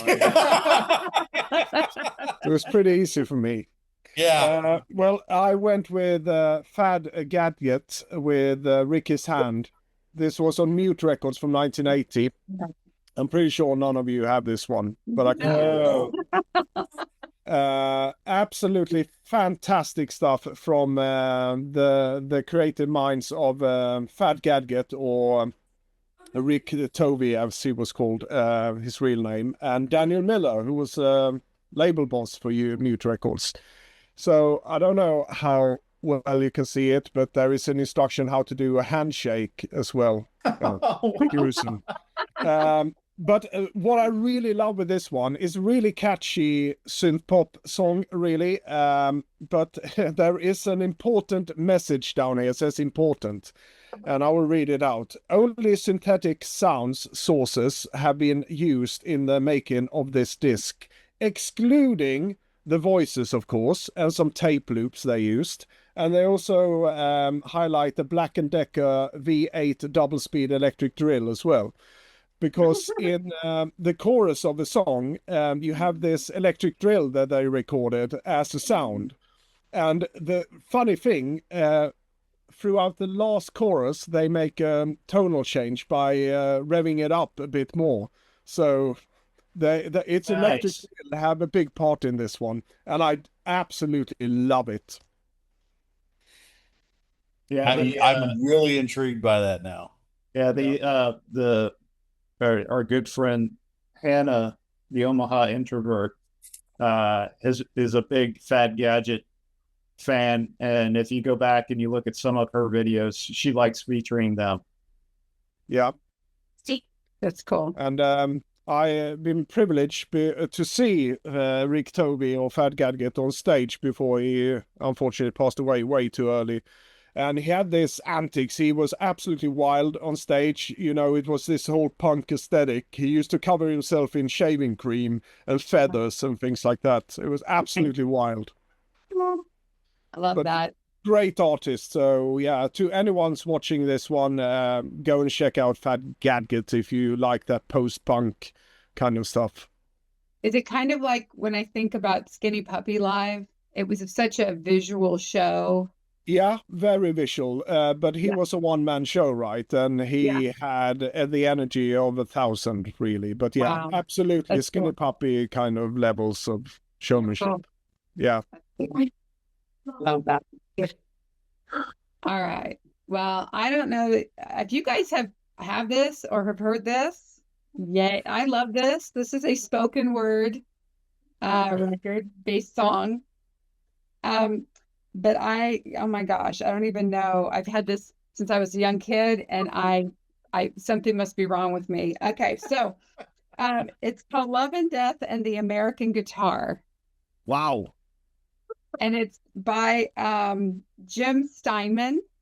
So it's really a B-side to his song, which was Rock and Roll Dreams Come True. If you ever remember that, it was like part 1 and 2. I think that's really what he was known for. Which, okay, fine. I love Love and Death and the American Guitar. And it is bizarre. I don't know that any kid my age probably at the time should have been. But because I can't play it, if you've never heard it, like just a taste, he says, I remember everything. I remember every little thing as if it happened only yesterday. I was barely 17, and I once killed a boy with a Fender guitar. Like that is like how it started. And, and it just kind of goes through, and it's so like I almost imagine myself at a beatnik bar, like going like this while I'm reciting it. And it's bizarre, and it is so intense. At the very end, he's expressing to his parents, you have a hell of a lot to learn about rock and roll. But the way he emotes and is so passionate, and it kind of has this weird stormy sound in the back, and it's kind of spooky, and it's very disturbing. And yeah, and he's gonna go and like kill somebody else with his guitar, but he stops. But it's just, I don't know, man. It's great. But if you've never heard it, I think you should listen to it at least once. Nice. I thought it was a great title. That's why I said wow. It was I like, know. You're right. There's a lot of wow. I ran upstairs to my parents' bedroom, and he's like, Mommy and Daddy were sleeping in the moonlight. Like, it's very weird. wow. Yeah, I'm telling you, you gotta listen to it. Everybody should listen to it once. All right. But if you remember the song that made him like kind of famous, like the top 20 hit or whatever, Rock and Roll Dreams Come True, and then you hear this, and you're like, what? So it was pretty cool though. I liked it. I love that. I don't know. I love it. I love it. All right, Paul. How do you follow that? No, that was a good one. I'm gonna have to go find that one. But Yeah. If I can find it and put it on my Spotify playlist, even it'll be at the bottom of the list when you add them. But I'll try to find it and put it on there too. So for me, you guys may be familiar with it. I don't know, but I got to credit. There's a couple really, really good labels that do 45s. So Coal Mine Records is one. I think they do a huge emphasis on modern soul 45s, but I will say Third Man Records, Jack White's label, was really, really big. And I would say if you did their vault package, Yeah. I had to stop with the vault because they issue these box sets, and it's like I just don't have the room anymore. but along with their box sets, they do 7 inches. But they had, in their earlier days, they had runs where they'd bring in artists just to do an A and a B side. So I bought a bunch of those. Beck did a and a B side at Third Man Records Studio, but for this one, I had to grab the Japanese rockabilly band, the 5, 6, 7, 8s. Yeah. They're great. Yeah. So they did 2 cuts at Third Man Studio. So they did the Raccoon song and the Soba song, and they're just fun. I mean, everything is in Japanese, but just high energy, and yeah, they're fantastic if you haven't heard them. Yeah, I think their biggest claim to fame was they were featured in Kill Bill, right? Yeah, Yeah. I should have grabbed something else. No, you know what though? Here's the thing. But yes, they were. Yeah, Everybody knows.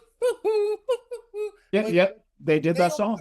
Yep. I don't even know who the hell they are. And honestly, I forgot about them, and then you showed them, and it's like, oh my gosh, they were so fun. And it's so funny to sit there and see these girls dressed up like 50 sock hop girls and just playing these fun, upbeat songs. And I remember seeing a video and the crowd's going nuts. Yep. Yeah. But it's funny that you met. I was just going to say, it's funny that you mentioned that, because when you showed that one, I was like, I recognize that name. And Tarantino came up in my head, but I couldn't really place it. But yeah, it is. I was trying I am glad that more than just me is familiar with them. They're wonderful. Well, you know, I love some rockabilly. I'm a rockabilly fan, but they do great stuff at Third Man. I was trying to look because your record reminded me too, when you get those Third Man records, he always seems to have a color story. Yeah. Like this one doesn't have anything, but the other thing that kind of blue though, that one had the blue, or okay.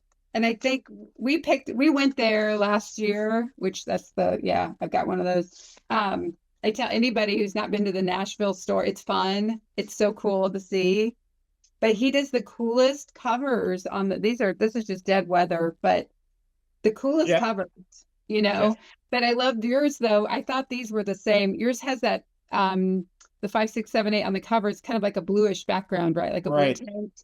They did a whole series of that around 2012, 2013. Yeah, so the cool. other thing that I like about them too. So if you look at your records, he's really good because there's always inscriptions in the dead wax. Yeah, which I loved. Yeah, so good. I love a good mystery. Of course, I can't see. It's even a bigger mystery for me because I can't see. I would show it on camera, but it's not going to show up. I think they have a store in London, Tobias. But they have. It is so fun. The one in Nashville it was just fun. I'd like to go to the one up in Detroit because I'd like to see the pressing plant. But this was really just so, it was so cool. Like we could have spent longer, but we had to hightail it out of town that day. So we didn't stay there as long as we wanted to, but just super neat. And to see the studio that they like recorded in, and it goes like straight to, it's neat. It's neat stuff. Do they still have the pay? I don't know, whatever it was, $20, $30, and you can go into the booth and cut your own record. I know they had it at one point, but I feel like now that they're bigger, that's harder to do. They still had the booth set up. They were demoing all the new foot pedals. I think maybe you could, but there was something that day that maybe it wasn't like working. I don't know, something, or maybe you have to make an appointment to do it. That would make sense. It might be it. So we kind of like, they were buzzing people in at first, and then eventually they opened the door and let them in. But it's such a small, tight space in this industrial section of town, and easily missed if you don't know what you're looking for, probably. But it's cool. It's a neat place. A lot of history kind of throughout. So. Well, yeah, especially being in a town like that. So for mine, I had a couple that came to mind, And then when I was flipping through, I kind of bailed on all of them because I completely forgot I had this. And I thought, this is unique and something you don't see all the time. And I thought Jen would get a kick out of it. So it's a 7-inch, played at 33 speed, and it's called The Haunted House and Other Spooky Poems and Tales. So, Nice. and it's literally, poems, tales, it's the haunted house stuff. And it's I love finding these things because again, being a DJ back in the day, this stuff was gold because if you had a really cool segment for a drop in or a scratch in that nobody knew where it came from, and you could throw it in a mix or whatever, people were like, "What the hell is that?" No, can't find. Nope, can't see it. But I still love this kind of stuff. Who made that? Yeah, I'll see if I can zoom in and people can Who made it that? or whatever. That's so cool. Now, Yeah, it's going on Jen's want list. And honestly, I don't even remember half of it. I'm gonna have to play it. It's a Scholastic Records thing, it was probably made for the schools that it's Halloween season. Let's play some poetry or whatever. So I just thought I found that. I think I might even found it in a collection that I bought. I'm known to, you see, I'll find like, hey, I'm selling a box of 45s for $30 on Facebook Marketplace, and I'll go through. I'll look real quick, look at the quick condition. You know what? Here's your 30. I'll get money out of it from just sitting at my house playing. We're looking around these things. So that's awesome. Yeah. So I thought that one was going to be fun. Oh yeah. So we're getting close to the end. Next to last one, a great looking picture sleeve. Or if you didn't have one that you wanted to pull, something that would represent a good, fun looking company sleeve. Tobias, what you got for that one? Yeah, sorry. Nope. If people wonder why I have more than a usual nasal voice, it's because I have a cold, so I do apologize. But let's see here. I picked this one. This is Grace Jones. Yeah. Yeah, Love is a Drug. And I had a lot of impressive 7-inches, from 7-inch boxes to poster covers. I have quite a lot of poster covers, but this is one I never showed on my channel even. So I went with this one. And it has a very impressive vinyl itself because it's clear. Wow. Yeah. Very, very nice. But like I said, it's a poster covers, and I always love the poster covers because you can buy the single and you can use it as a poster, of course.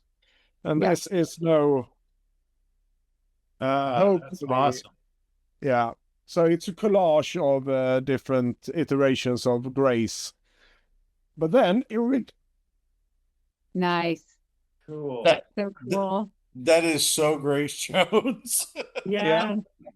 It's another one that Jen's putting on her want list. Right. Yeah. Thanks, Tobias. It's neat too because she has to frame one. Yeah. He cost me money. It's always. Yeah, I have so many of these poster covers, and I wish I had more empty walls, really, because I would love to put them up, all of them, and especially the Grace Jones ones that I have. I have one for pull up to the bumper as well. That's really nice. But cool yeah, I went with this one. Great stuff, and a great tune as well. Love it. I love all her stuff. All right, so this one when I got there are a lot of ones that are really, really cool. This one, though, I have to say, I love this so much. I don't think camera does it justice. So if you guys have seen this in person, you'll know what I'm talking about. It's Wild Things by the Creatures. So that's Budgie. Yes. And that's the back. And then that's the inside. And then the records, there's 2 records, and they are what I love is it's got Susie on the label. Oh, nice. And they're so beautiful. And if you like photography, and if you like Man Ray, it has that silver gelatin. You can almost see like that style, like a Man Ray style to it, which they were totally going for when they made this. And then to make it even better, I read his biography this year, and he describes making of this particular photo session for this record, and it's so intense, and it's like the very beginning of their relationship, their actual romantic relationship. So it's a pretty intense cover, everything about it all the way around. And I love Man Ray, and so I was kind of drawn to it aesthetically that way. It's just, I don't know, it's so cool. I just think it's so beautiful, and I can't get enough. I'll listen to the records, but I just and I'm a Creatures fan, but I was just so into the cover that, I mean, that's like 80s goals right there. That's amazing. So good. Yeah. But that's a half the enjoyment, right? Especially back in the day when you bought a lot of 7-inches. Yeah. You just look at the cover and listening to the songs and read all the notes, liner notes and things like that. Yeah. And it's just, I don't know, there's just so much, but I will say I loved it. Love this before I read his book. I love it even more now that I've read his book, and it's just great. It's just so great. But Creatures are great. If you've not listened to the Creatures and you like Susie and the Banshee, you should listen to the Creatures. A lot more rhythmic, a much more rhythmically driven sound, I think. But that's nice. That's my pick. That's a good Everybody one. needs one. Everybody needs one. No, the cover photos are great. Aren't they great? I'd love to hear the story. It is. I mean, it's just very like, I think it was literally the height of when they started, like, they were secretly like seeing each other, and there's wine glasses in the picture for a reason, and they get very loosened up, and it's pretty intense afterwards. And their friend started taking their pictures, and then they turned the shower on in the hotel, and then it was just kind of one thing after another from there. And it's there's an he also does his books called The Absence, and it's on audiobook too. And so he reads the whole story. So I've read the book, and then I've listened to it numerous times, and it's so cool just to hear it. He has a lovely, soothing voice anyway, and hearing him describe it is pretty epic, but it's good stuff. So yeah. A very volatile relationship for sure. Okay. All right, Paul. For me,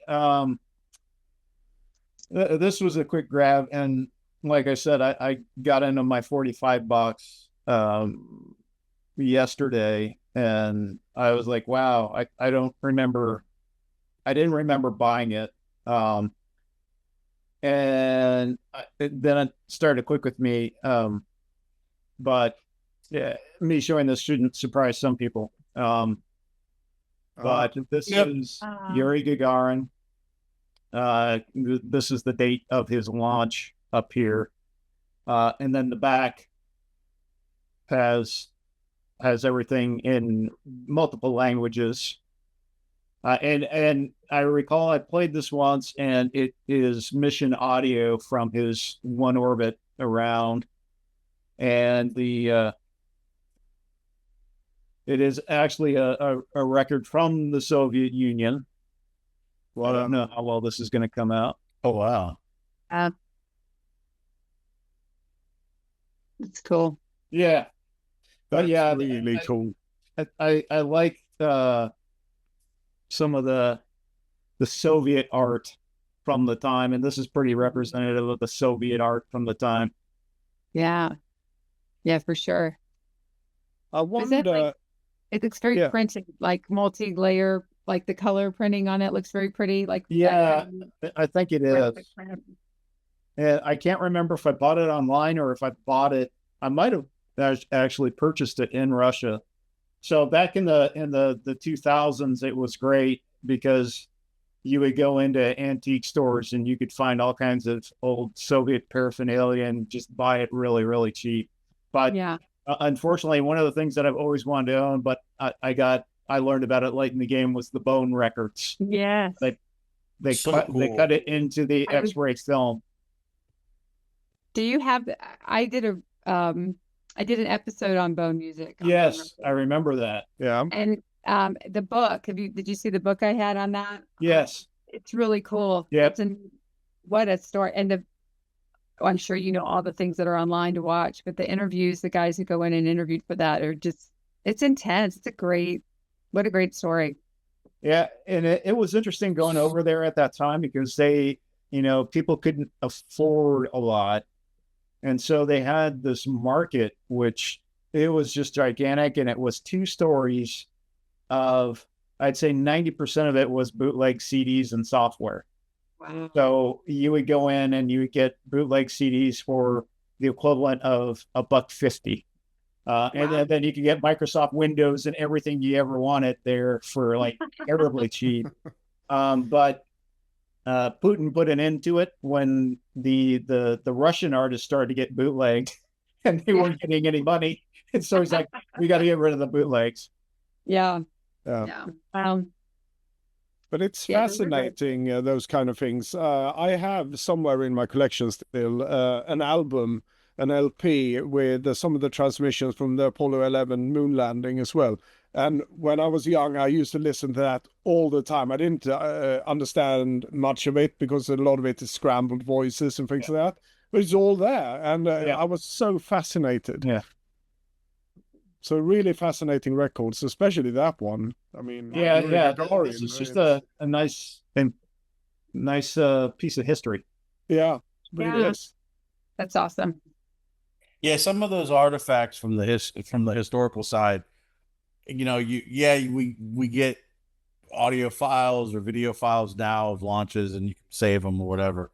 But it really was something special when it really wasn't readily available and you would see it and you're like, what does this sound like? And then when you could take it home and listen to it and you just like you could try to imagine what it was like to be a part of that. Yeah. Where it added to, I guess, the historical side of it, at least for our generation, a lot more. Yeah. Super. What do you got? So for mine, it's funny because I thought about it when, we decided on the prompts, and then I put out a video about a week ago of some stuff, and this band was a topic of conversation because I showed a record of theirs, and I had mentioned that this song was an earworm for me, and I was like, oh wait, I have a picture sleeve of that, and if I remember, it was really interesting because it was drawn art, and that's XTC's "The Mayor of Simpleton." Oh, nice. And I just absolutely love the art. And even on the flip, I like that. You get this really cool drawn art. And it's like, here's a single, right? Would have been what? This came out in the 80s, so it would have been like $2 or whatever. But the quality of work that went into just a single. Yeah. Was just so incredible. And I love this band, and it really is an earworm for me. So I know, again, we could have pulled out, I'm sure we all have. Actually, the very first one when we came up with the prompts, the one that stuck out of my head that I almost pulled was for A Space Oddity by David Bowie, with that very young David Bowie, early androgynous look, and it's just very striking. And it's always the picture I've always associated with that single. But then when I thinking about this one, I was like, I had to pull that one. So that's nice. XTC always has amazing artwork. Yes, their album they covers did. were always interesting and different, and there's just something about them that stood out from everybody else's, and their thought process was just different. So, And for some, and it always matched the theme of the record so well. yeah. And you're like, I don't know if you're going for this, but it's like, you couldn't imagine anything else. It tied in really well. And that's probably why they got away with it, because you can imagine the record companies be like, "Oh, this sleeve would never sell anywhere," because Right. it's. But I'm glad that they got them through. I don't have any XTCs in my collection, but I've seen plenty of them around in the record shop, so I'm familiar with what they've done, and that one was really impressive. Never seen that one before. A nice one. Yeah, I like that one a lot. So Really nice. we've reached the end. And in thinking of these prompts, you know, to me, this one I thought was just a great way to kind of bring a capsule onto not just the episode, but recently, obviously, all of the music channels shut down from MTV. You know, the MTV proper still lives and still out there, but all the VH1 classics and everything are gone. And, you know, for the four of us, I can probably easily say we bought so many records and singles because of MTV. So share, and I'm sure we all could pull 75. If you pulled more, that's fine. But share a memory that you have that you were enticed to buy a single from MTV. Yeah. So in mid-January, me and a friend do something called the Swedish Connection. So we recorded an episode around MTV and the shutting down of MTV, actually. And I happened to publish that episode last week. So it was funny that when you came up with this one, I was like, yep, that coincides with that. I did not watch that yet, so I'm looking forward to watching that today. But I will show you something that I definitely didn't show there. But for me, when we got MTV, was pretty late in the 1980s. 88, I would say, was probably the first time I started watching it. So for me, a lot of new electronic dance music that came through at the time was an eye-opener for me. And I don't think I would have come across, or anyone else in Europe at least at that point, have come across KLF if it wasn't for MTV Europe. And they of course started earlier than with this one, with What Time Is Love, 3 AM Eternal, and Last Train to Transcentral. But then they revived an old song that they had called Justified and Ancient, and they brought along none other than Tammy Wynette to sing it. And there is some funny stories around when they brought her in to sing this, because she didn't really understand what she was about to sing. She was like, what does this mean? What has the ice cream man to do with anything, and things like that. They were like, but she did it. She was a trooper. She recorded it, and of course it's brilliant. It's Justified and Ancients by the KLF with Tammy Wynette. Sorry for the pronunciation, but yeah. That's a good one. The first lady of country, as it says here, that Miss Tammy Wynette. And honestly, I feel like KLF is one of those ones that's easily overlooked, with so many great songs. Yeah, and they still hold up so well. They hold up so well when it comes to electronic dance music. They have a very particular style of doing things. And of course, all of it was visual as well. So with MTV, it was a perfect medium for KLF to do showcase both art and music. So, not to give anything away, Tim has not watched your episode yet, but on the episode or the series within MTV Europe that you watched, was it on like prime time or late night? Like, when I think I mentioned 120 minutes, you usually had to watch that late at night. That was like a late night, like we can't show it on the mainstream, you know? Right. So I always kind of envisioned that dance party one being more of like a Friday, Saturday night kind of thing. Yeah, it was. So absolutely, Party Zone, for example, was always late Saturday nights. But that was intentional, right? Because people had that as, you know, the pre-party before going out to the clubs or whatever. So, yeah. Or you could just stay home and just listen to it and have a party on your own. Heck yeah. Well, your episode was like, I swear, I think I did make the comment to you, and I'm not even joking. I called my cable company every day and said, I want my MTV. And we did it for months on end. And I'm sure that cable company was like, oh my God, I hate these people. And maybe they're watching this now and like, it was you. Yeah. My girlfriend and I would call every day. I think it was like literally like July of, I don't know, 85, 86, something like that. It was right around John Taylor's birthday. So it was June. And we got it because it was like this big celebration. I remember we're like, oh my God.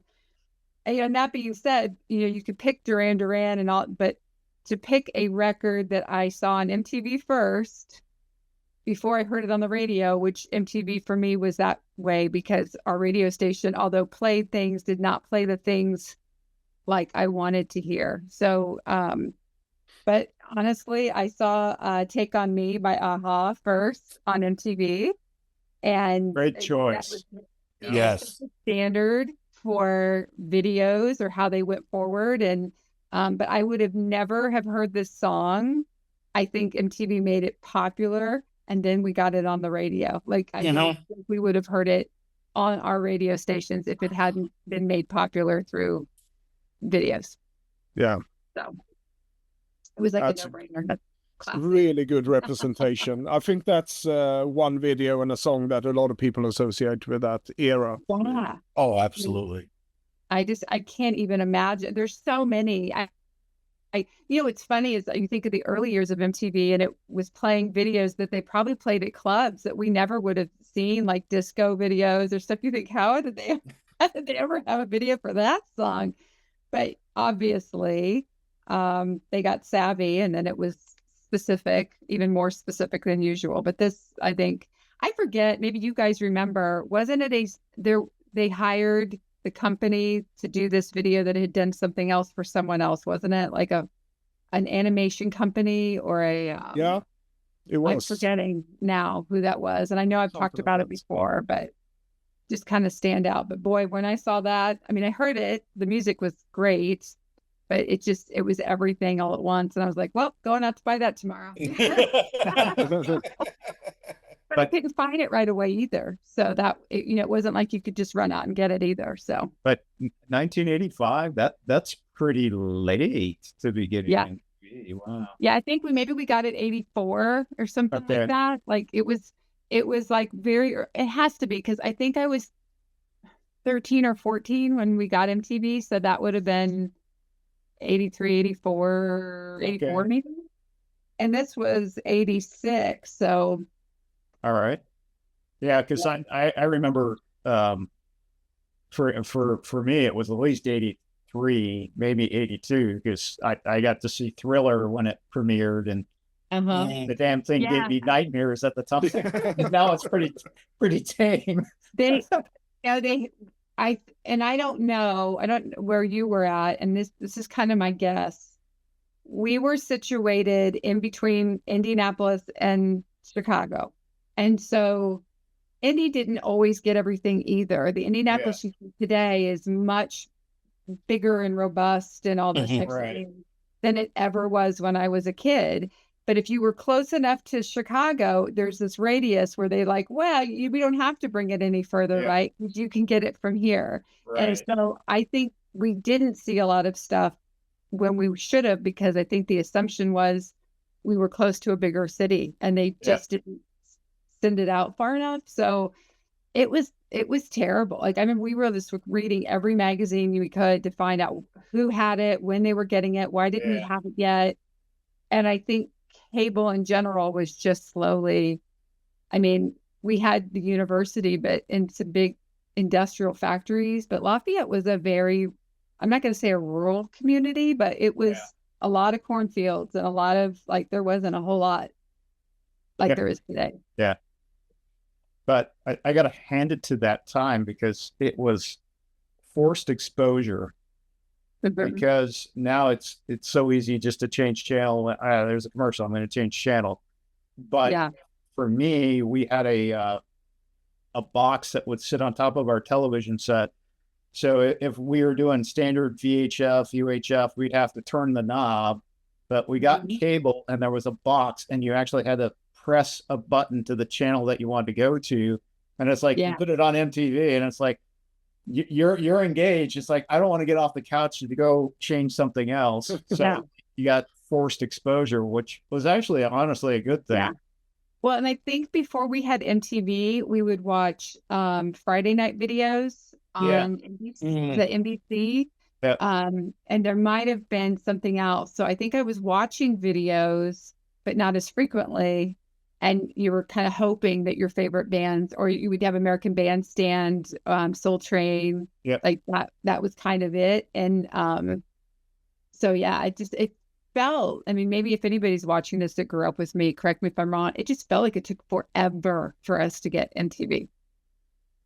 Just felt like it. Yeah, I remember before MTV, I was lucky because we got HBO, Oh yeah. and HBO had like a half an hour, like Saturday and Friday, where they would just feature videos before they Yeah. go on to the next movie, and that was We my had did you have the white HBO box with the faux wood on top and you slid the thing back and forth? yeah. I think we had one of those. Yep, Yeah. That was it. yeah. But for me, I had to take it back to Houston locally. Yeah. And based on my 10-minute dig before we got into the video, this is the one I grabbed, and that is Ah. ZZ Top's Legs. Yeah. And That's an iconic one. yeah, but you think about the lyrics, and I mean, she's got legs. She knows how to use them. I mean, who doesn't know how to use their legs? Come on. Is she paralyzed? Now. You're being a little too literal. Sir. Yes. And I think that video that took place in like a remote gas station somewhere. Yes, right? exactly. Exactly. Yeah. She's got legs. Yeah. Yes. And she knows how to use them. She usually just stood around. So I don't Yes. know. Yeah, right. There you go. Perfect example of when parents go, did you hear the lyrics to that song our kids were listening to? And we all were like, I don't know. It seems like general biology to me. Well, a lot of those things, I mean, I was that age, it just go over my head. Like Oh, yeah. the Eagles, Life in the Fast Lane. I mean, Yeah. Yeah. pay attention to the lyrics in that, and I mean, holy smokes. I mean, Well, that did you guys- went over my head. did you watch the Devo documentary yet? Anybody? Yes. Oh, is it good? On Netflix. Oh, very. Okay. And there's a part in there where they're talking about making the video to Whip It. And they're like, well, this is what you want, so this is what we're going to give you, but it has nothing to do with what our song is about, you know? Right. But it was funny. Yep. But forever, people will think that's what Whip It's all about. Exactly. Yeah. Yeah, I was just going to say, I actually have the 12-inch for Legs, the only CC Top record in my record collection. All right. Pretty good. Tobias has a Houston connection. Thank you.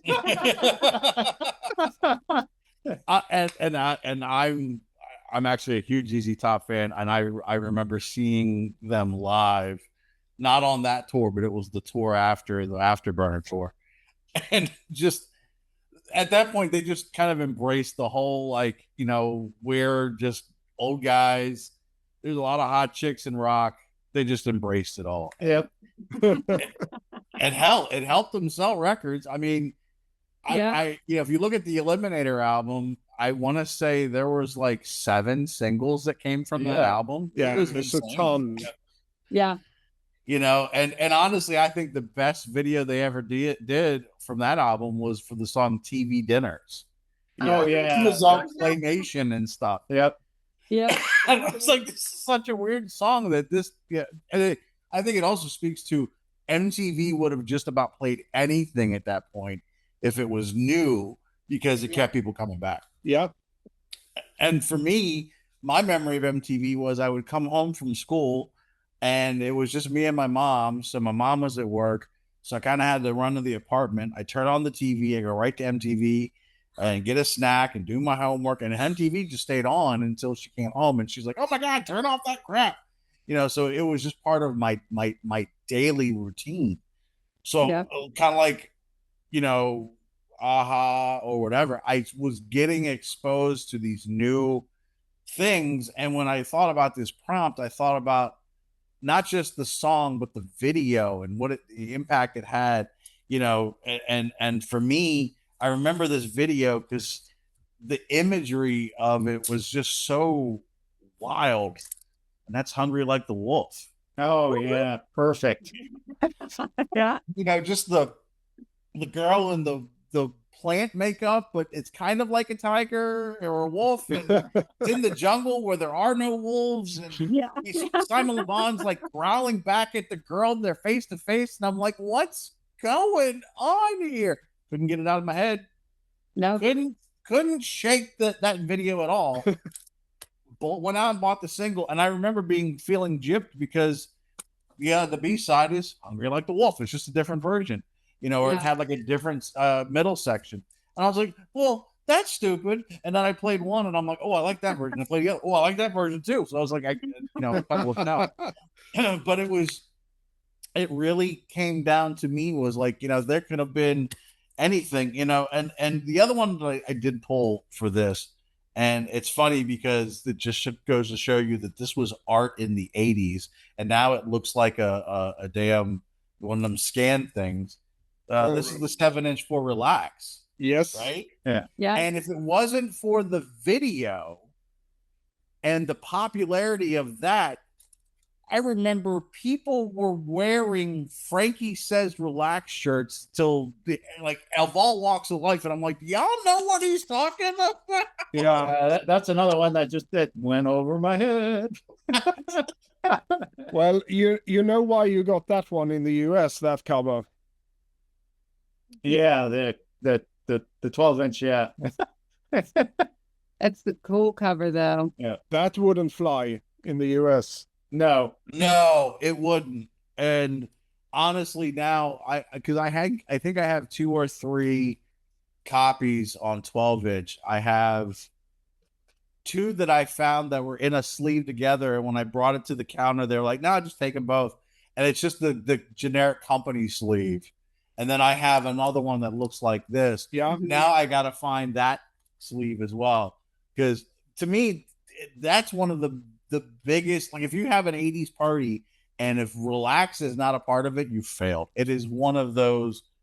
It's so huge. It's not even my favorite song by them, actually. I love Two Tribes a lot more, but Yeah. it's such. You talk about a song literally had a movement. That was it. Yeah. And if you can't find the original sleeve, I'll send you one. I have plenty of duplicates. Okay. It's not a rush, so. No, but absolutely. Oh, there is the sleeve. What a perfect way to end the video, because we started out with the Reflex and we end with Hungry Like a Wolf. An A-side to a B-side. Yeah. It is pretty perfect. Perfect little package. Really was. And it's funny because people don't realize is that we, yes, we email, we talk, we obviously watch each other's channels and try to comment and stuff like that. But we don't plan, when we are sitting down with these prompts, we're shocked what everyone else is pulling. We don't say nothing. And, Jen's got a De La Soul shirt. I'm wearing a Tribe shirt in honor of the passing of Bob Power this past week. It's funny how different walks of life, obviously different geographical areas, the music really does bring us all together, and the love for it and the camaraderie. And we all learned something new today too. So, I always love doing these things. Me too. I learned that I need to check out Rush. Yes, you do. Yes, you do. I'll hold you to that. Yep. I can every week I'll be like, here's a new song for you to listen to. And you'll be like, yeah, absolutely, do it. just create a Spotify playlist and say, here you go. Oh my God. Yeah, really. I don't think you can go wrong. So I wouldn't. The most expensive 45 that I would like to get is the original first Rush 45 that does not have Neil on it. It's the original drummer, the one that launched there. Yeah, that would be my that's a grail item right there for me. Yeah, that's got to be a high price record. I think I've seen them for like $1,200. Wow.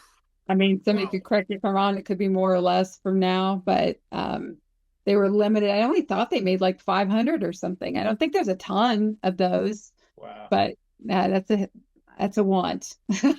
Yeah, that's like U2. U2 issued a 12-inch at their start, and they did a limited run because they didn't know how big they were going to be. And yeah, that 12-inch is like, yeah, it's over $1,000. Really? Wow. Yeah, it's funny too, because if you listen to it, because I had a reissue of it or bootleg or whatever at one point.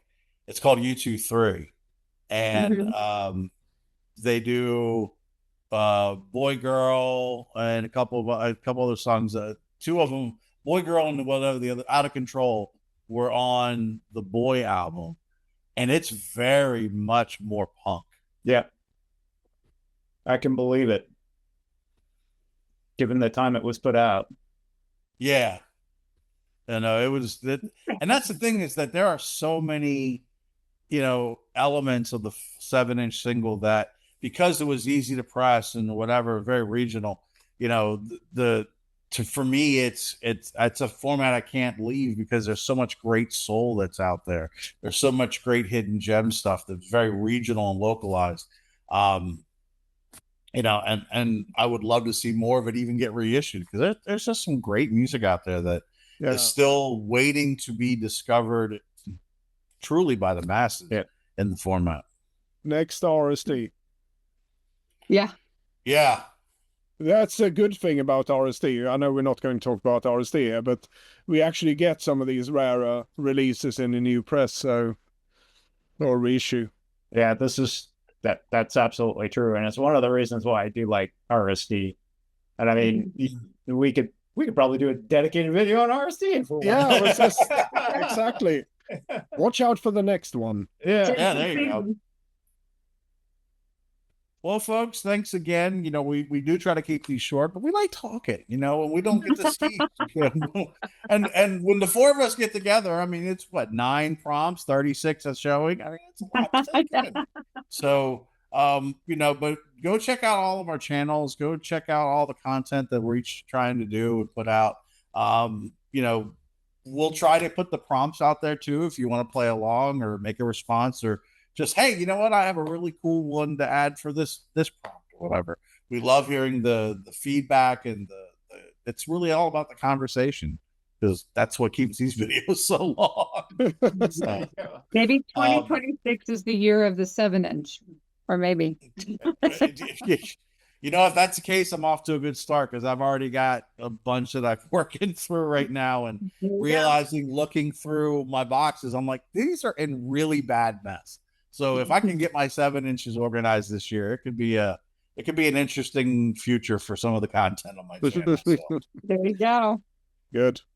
All right. Well, thanks everybody. We always appreciate it, and go follow us, and watch our content. Except for me, don't follow me. Now everybody has to go watch Tobias's MTV, because it's yes, so. Yes, please do. Yeah, absolutely. As always. For now, that's us here at the Vinyl Bunch.